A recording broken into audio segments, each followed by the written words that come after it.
Yeah, as you said, I'm a business strategist, which I have a proprietary system which I run, which is strategize, systematize, optimize. So really focusing on the big vision, putting in systems, and then making everything run effectively to get the results that you want.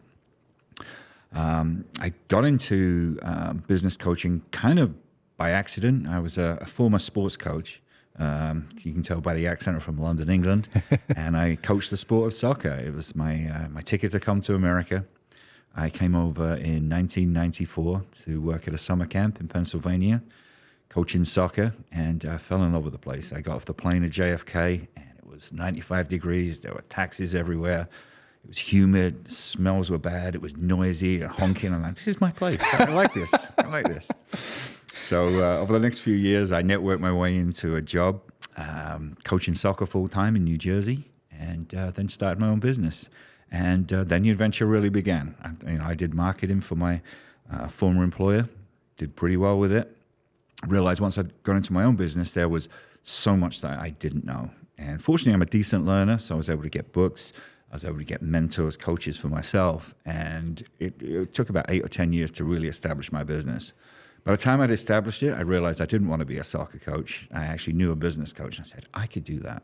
And I would love to be able to do that, to be able to help businesses. My mom, she was like a serial entrepreneur. She was an immigrant to London back in the 50s. She became a nurse, but from there, she's just started her own businesses, and she would be like a driving instructor. She'd be a courier. She'd be like a gas station franchise owner. She'd be selling encyclopedias.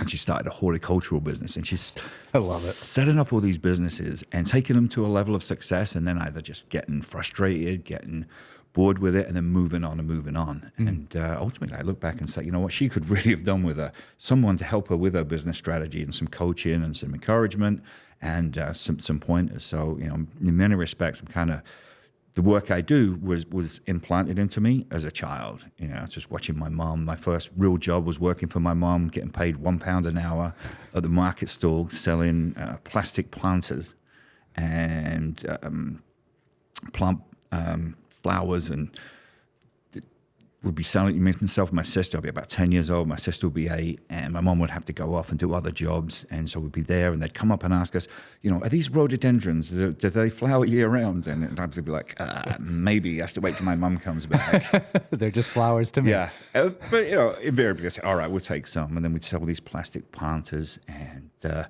the end of the day, we put all the money together, and there was about £100. And then she paid £20 to the person at the market.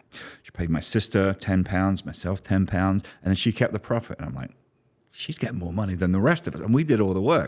Kind of like that. So that was someone from an early age. Then I had this. I left school at 16. Just school and me didn't get along. Yeah, I'm with you. Yeah, I'm a big believer in education, but just the school system and I, just the authority. I wasn't a fan at 15, 16 years old. So I thought, I'm going to go make my own way in the world. And I got myself a job working in a plastics factory. Yeah. And at the time, it was brutal. It was very little pay, really tough environment. There were toxins in the air. There was noise the whole time. There were people screaming at you. And quite frankly, I wasn't earning that much money. After I paid my expenses, I probably had about 10, 15 pounds in my pocket for the week. And I thought, for a 40-hour week, that's not really that much. But stayed there, got promoted, started working in the stores, and got this pretty decent job where I was able to set my own timetable, my schedule, my own, I could take good time off, could take vacations in Europe. And I said, this is pretty good, I had my own place to live. And then I went, I'm really bored here.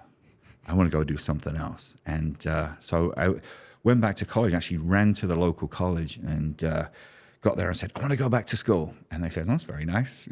What would you like to do? And I said, well, I like music and I like sports. And they said, we don't do music at this college. I said, sports then, can I come? And they gave me an application form. Thankfully, I think they liked my drive. And they let me in. And I went from being a pretty terrible student at 15 and 16 to actually, I won Student of the Year out of 1,200 students. Yeah. because I was going back and I was doing it for myself. Yeah. And from there, went on to college, taught for a little bit. I thought teaching would be much better that side of the table rather than that side. It was the same. It was the same bureaucracy, the same craziness. I love the kids, I love the work, but I realized it wasn't for me. And I got the opportunity to come over and coach soccer in America, and that was my ticket to a different life and a new life, and fortunately the life I have now.